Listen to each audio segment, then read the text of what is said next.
Okay, as of the time that we recorded this reel, we haven't heard anything or any updates on the Binibining Pilipinas pageant this year. Wala pa tayong naririnig na applications, screening dates, or any rumors about the final dates. So it probably is safe to say that the Binibining Pilipinas organization would probably start making noise at around March or April. And we might see yung kanilang pageant extend to probably May or after the elections at around June or July. I am actually hoping that it's going to be somewhere in the middle of the year like it was last year, so that kanila lang yung attention ng mga pageant fans and yung mga pageant pages and vloggers if their pageant is going to be at around June or July. However, I also have this thinking na baka isabay nila with the Miss Universe Philippines na time frame yung kanilang pageants. However, knowing Binibining Pilipinas, it might not be like that. Hindi sila ganun mag-isip.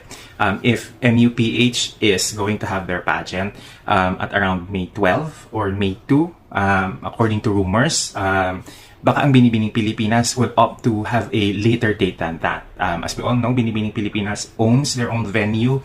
They have their own organization na kayang patakbuhin yung kanilang mga pageants and move their pageant dates accordingly depending on yung availability ng venue. So with Binibining Pilipinas organization, which have their own resources for their own pageant, I am hoping that it comes sometime closer to July. Because I think it is necessary na hindi mag-overlap lahat ng mga national pageants, because hati ang nagiging attention ng bawat pageant fan and bawat pageant pages if nagkataon na ganon.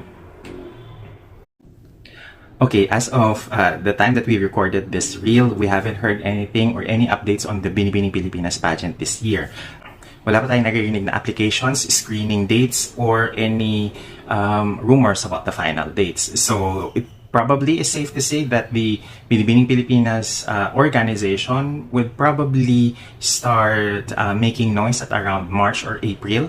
And we might see yung kanilang pageant extend to probably May or after the elections at around June or July. I am actually hoping that it's going to be somewhere in the middle of the year like it was last year, so that kanila lang yung attention ng mga pageant fans and yung mga pageant pages and vloggers if their pageant is going to be at around June or July.